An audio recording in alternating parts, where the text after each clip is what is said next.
Hello' guys, মই নিকিতা আৰু আপোনালোকে চাইছে মোৰ ইউটিউব চেনেল জিকে আছাম। আমি সকলোৱে গুগল ইউজ কৰোঁ বা ব্যৱহাৰ কৰোঁ। সৰুৰ পৰা ডাঙৰ সকলো বস্তুৰ বিষয়ে জানিবলৈ আমি গুগলত চাৰ্চ কৰোঁ।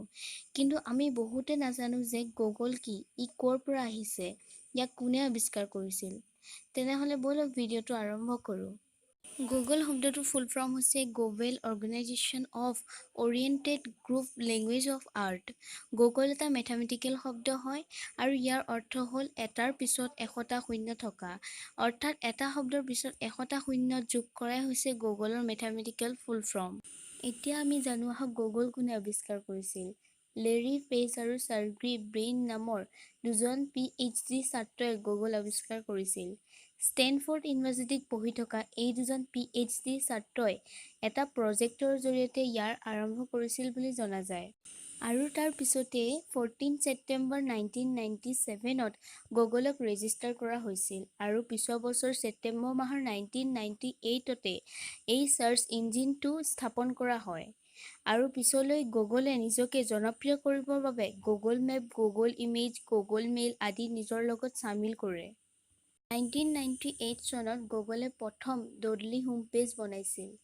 2000ত এডৱৰ্ডছেৰে আৰম্ভ কৰিছিল। গুগলে অনলাইন যোগেদি এডভাৰটাইজমেণ্ট দিয়াৰ বাবে বিশ্বৰ আটাইবোৰ ডাঙৰ বিজনেছক ছাকচেছফুল বনাই তুলিছিল। Text ad, video' ad, mobile ad দিয়াৰ বিনিময়ত গুগলে পইচা লৈছিল। 2008ত গুগলে নিজৰ ব্ৰাউজাৰ ক্ৰমটো মাৰ্কেটলৈ আনিছিল। অফিচিয়েলি ছেপ্টেম্বৰ 2 তাৰিখে 2008 চনত মুকলি কৰিছিল, যিটো এতিয়া সমগ্ৰ বিশ্বতে এটা জনপ্ৰিয় ব্ৰাউজাৰ। 2011ত গুগল প্লাছ প্ৰজেক্টৰে আৰম্ভ হয়। ইয়াত ৰিয়েল লাইফ শ্বেয়াৰিং ফিডাৰ যেনে ফেচবুক, টুইটাৰ আদি আৰম্ভ হয়।